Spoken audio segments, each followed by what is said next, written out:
Bang, kejap bang. Nak apa dah? Ni. Bawa lah vest ni. Alamak, dah lambat lah dah.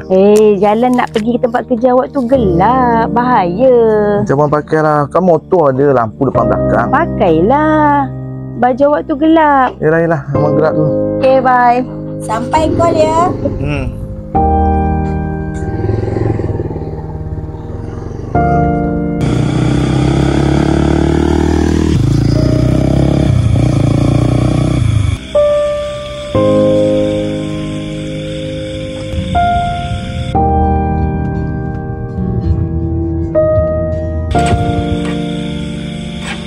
Aduh, buat hal betul lah motor ni.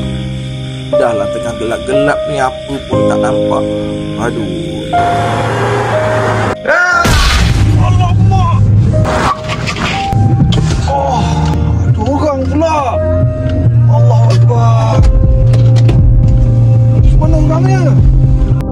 Bang, kejap bang. Apa dah? Ni.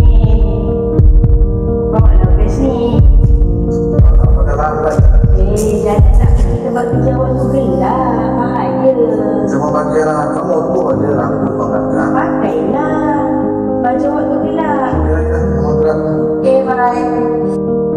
Jangan jadikan ini kisah hidup anda. Perkara mudah mungkin boleh hilang satu nyawa.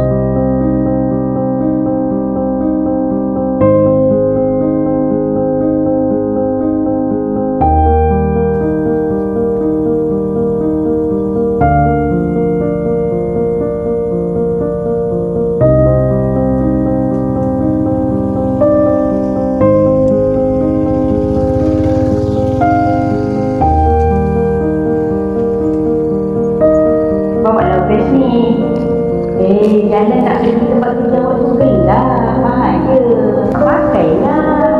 Baju awak tu gelap. Yelah, memang gerak tu.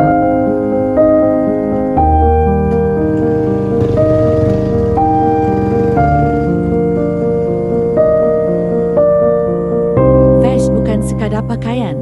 Ia simbol tanggungjawab. Simbol bahawa ada insan yang menunggu kita pulang dengan selamat.